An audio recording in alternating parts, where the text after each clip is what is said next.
मेरी सफलता इस बात पर निर्भर नहीं करती कि कोई व्यक्ति मेरे बारे में क्या सोचता है। मैं अपने काम से क्या कर सकता हूं, उस पर मेरी सफलता निर्भर करती है। दोस्तों, आज भारत को दुनिया में एक न्यूक्लियर पावर के रूप में जाना जाता है। भारत आज दुनिया के उन 9 देशों में से एक है जिसके पास न्यूक्लियर पावर है। दोस्तों, हिंदी दर्पण में आज हम बात करने जा रहे हैं उस साइंटिस्ट के बारे में जिन्होंने अपने प्रयासों से भारत में न्यूक्लियर पावर के रिसर्च की नींव रखी थी। होमी जहांगीर भाभा, जिन्हें हम होमी जे भाभा के भी नाम से जानते हैं, इनका नाम तो आपने सुना ही होगा। आज हम बात करेंगे इनकी उपलब्धियों और भारत के परमाणु विकास में इनके योगदान की। इनके बारे में पूरी जानकारी लेने के लिए इस वीडियो को अंत तक देखें। दोस्तों, होमी जे भाभा को father of Indian nuclear programme यानी भारतीय परमाणु कार्यक्रम का जनक भी कहा जाता है। उन्होंने भारत में 2 प्रसिद्ध शोध संस्थानों की नींव रखी है। पहली है TIFR यानी Tata institute of fundamental research और दूसरी है AEET, जिसका नाम बदलकर भाभा एटॉमिक रिसर्च सेंटर रख दिया गया था। तो चलिए दोस्तों, इनके बारे में शुरू से जानते हैं।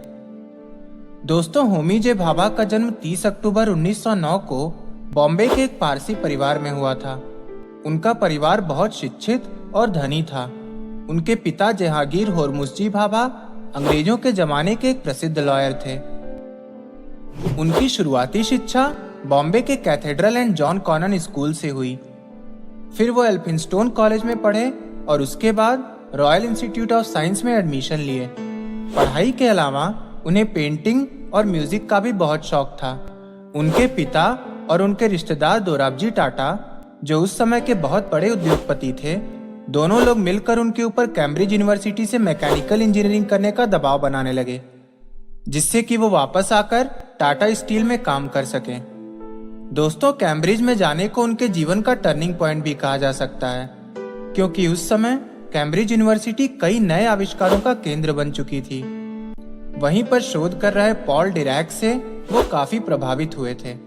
आपकी जानकारी के लिए हम आपको बता दें कि पॉल डिरैक ने पहली बार एंटी मैटर के होने की संभावना जताई थी। उनके योगदान के लिए उन्हें नोबेल प्राइज भी मिला था। उन्हीं के काम से प्रभावित होकर होमी जे भाभा को भी न्यूक्लियर रिसर्च में इंटरेस्ट आने लगा। 1933 में एक महत्वपूर्ण रिसर्च पेपर पब्लिश करने के बाद उन्हें न्यूक्लियर फिजिक्स में डॉक्टरेट मिल गई। इस पेपर के कारण वो इसैक न्यूटन स्टूडेंटशिप जीत गए। इसके बाद कई सारे रिसर्च ने एक साइंटिस्ट के रूप में उनकी पहचान बना दी। कैम्ब्रिज में वो रिसर्च के साथ साथ स्पोर्ट्स में भी बहुत रुचि लेते थे। 1939 में वो छुट्टी पे भारत वापस आए। उसी समय विश्व युद्ध भी शुरू हो गया और उन्होंने इंडिया में ही रहने का फैसला कर लिया। उन्होंने इंडियन इंस्टीट्यूट ऑफ साइंस में काम करने का फैसला कर लिया, जिसके हेड उस समय के प्रसिद्ध साइंटिस्ट CV रमन जी थे। उन्हें दोराबजी टाटा ट्रस्ट से रिसर्च के लिए फंडिंग मिली, जिससे उन्होंने एक कॉस्मिक रे रिसर्च यूनिट बनाया।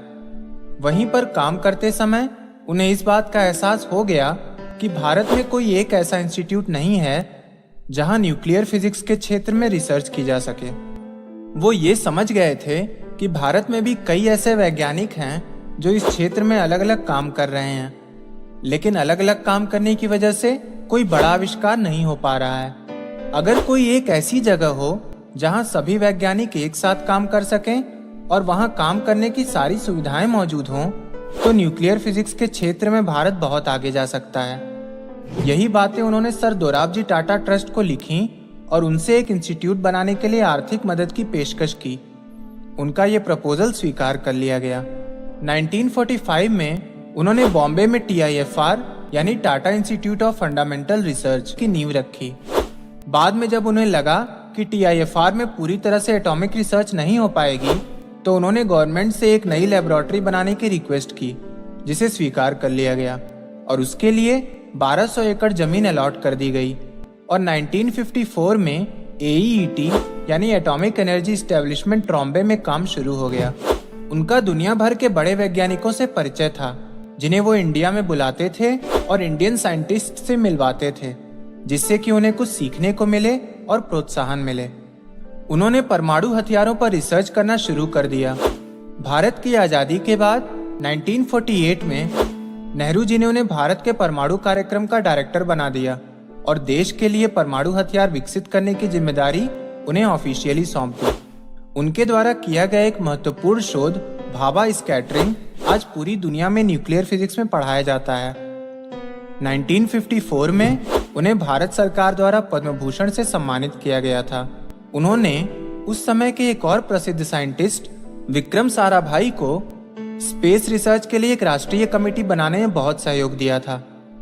24 जनवरी 1966 को एक प्लेन क्रैश में उनकी मृत्यु हो गई। हालांकि उनकी मृत्यु को एक विदेशी एजेंसी की साजिश भी कहा जाता है, जिससे कि भारत में बढ़ते परमाणु शोध को रोका जा सके। उनकी मृत्यु के बाद AEET का नाम बदलकर भाभा एटॉमिक रिसर्च सेंटर रख दिया गया। परमाणु विज्ञान के क्षेत्र में उनके योगदान के लिए उन्हें हमेशा याद किया जाता रहेगा। आपको ये वीडियो कैसी लगी कमेंट करके हमें बताएं। अगर आपको ये वीडियो पसंद आई तो प्लीज लाइक करें। हम आपके लिए ऐसी ही और वीडियोस लाते रहेंगे, जिन्हें देखने के लिए हमारे चैनल हिंदी दर्पण को ये बटन दबाकर सब्सक्राइब कर लें। हमारी कोई भी वीडियो मिस ना करने के लिए वीडियो के नीचे सब्सक्राइब बटन के बगल में मौजूद घंटी जरूर दबाएं। आपके छोटे से प्रयास से हमें प्रोत्साहन मिलता है।